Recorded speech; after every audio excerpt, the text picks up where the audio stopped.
The strategic mind, the architecture of supremacy, the foundation of human success in any arena, whether in the cutthroat world of global business, the intricate maneuvers of high-stakes politics, or the personal pursuit of excellence, is built upon the quality of one's thinking. Most individuals live their lives in a state of constant reaction, responding to the stimuli of the present moment like leaves caught in a storm.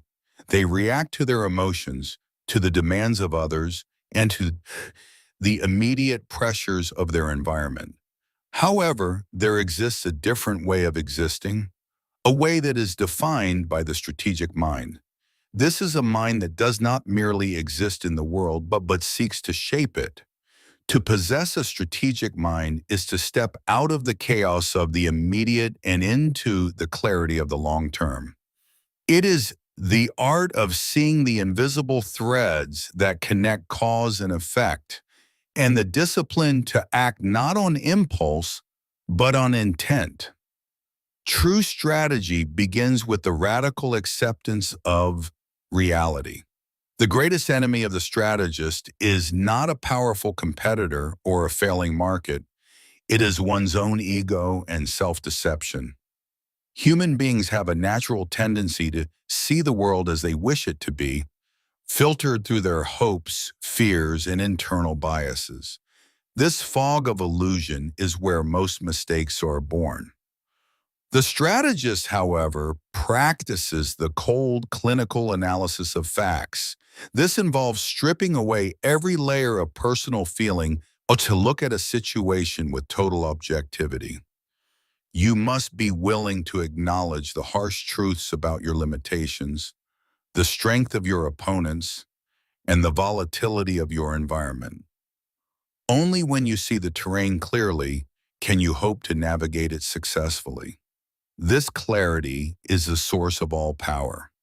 When you stop lying to yourself about the state of your business or your life, you gain the freedom to make choices that are rooted in truth rather than fantasy. Central to the development of this mind is the concept of high-stakes decision-making under pressure. In moments of crisis, the human nervous system is wired to seek safety through rapid action. This is the fight or flight response, and while it served our ancestors well, it is often the downfall of the modern leader. The strategist trains themselves to move in the opposite direction. When the pressure increases, the strategist slows down. This is not a sign of hesitation, but a sign of total control. By practicing the art of the strategic pause, you allow yourself the space to evaluate the second and third order consequences of your actions. Every choice you make today is a seed that will grow into a reality tomorrow.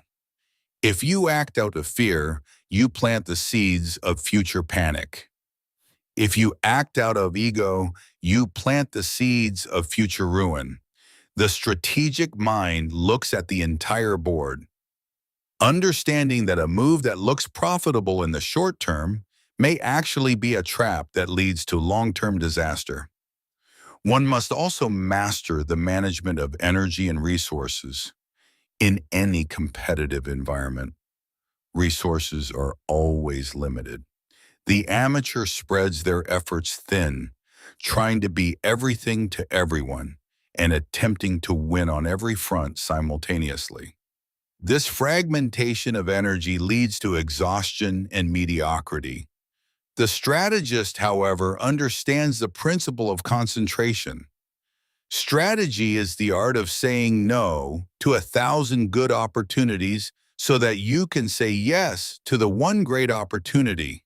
It is about identifying the leverage points, those critical areas where a small amount of effort can produce a massive shift in results. Like a magnifying glass focusing sunlight into a beam of heat, the strategic mind concentrates all available power onto a single point of impact. This requires a profound level of patience.